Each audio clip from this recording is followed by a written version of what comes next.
এই শেভিং রুটিনটা ফলো করলে কিন্তু আমার মুখে একটুও র্যাশ আর ইরিটেশন হয় না। প্রথমে মেকআপটাকে আমি ভালো করে তুলে নিচ্ছি এই ক্লিনজিং অয়েল দিয়ে।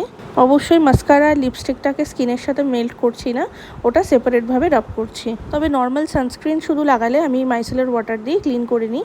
যেহেতু আজকে একটু মেকআপ করেছি তাই ক্লিনজিং অয়েল ইউজ করছি। তারপর একটু জল দিয়ে এমালসিফাই করে নেব, যাতে একটু সাদা সাদা দেখবে একটা মিল্কি টেক্সচার হয়ে যাবে।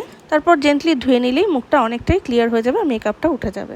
এই ফেস রেজারটা আমি মিনিসো থেকে নিয়েছিলাম। এটা একটু টেক্সচার্ড ব্লেড আছে, যেটা কিন্তু কাটসের ভয় অনেক কম থাকে আর সত্যি স্মুথলি শেভিং করা যায়। এবার এই সেটাফিলের ক্লেনজারটা দিয়ে ভালো করে একটু ঘষে নিচ্ছি, ডাবল ক্লেনজিং যেহেতু করতেই হবে। আর অবশ্যই এটা কিন্তু শুকনো মুখে লাগাতে হবে।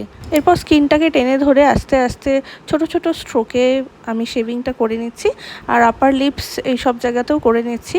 আর যেখানে যেখানে অ্যাকনি রয়েছে সেই জায়গাগুলো অ্যাভয়েড করছি। শেভিং করলে কিন্তু মেকআপটাও খুব ভালো বসে, প্লাস আমার আরও অনেক রকম প্রবলেম হয়, মুখটা একটু কালচে হয়ে যায়, অনেক সময় ট্যানিং হয়, তো সেগুলোও কিন্তু চলে যায়। এবার মুখটাকে ভালো করে ঘষে নিয়ে আমি ধুয়ে নিলাম আর ব্যাস একটা সিম্পল ময়শ্চারাইজার লাগিয়ে নিলাম। আর সেদিন আমি কোনো অ্যাক্টিভ সিরাম কিছু ইউজ করি না। আর সেটাফিলের ক্লেনজার বাদ দিয়ে কিন্তু অ্যালোভেরা জেলটা ইউজ করলেও স্কিনটা অনেক বেশি স্মুথ হয়। আর ব্যাস এই ছিল আমার সিম্পল রুটিন। কেমন লাগলো তোমাদের অবশ্যই জানিও। যদি ভিডিওটা হেল্পফুল হয় অবশ্যই ফলো করে দিও। আর ব্যাস বাই, দেখা হচ্ছে নেক্সট ভিডিওতে।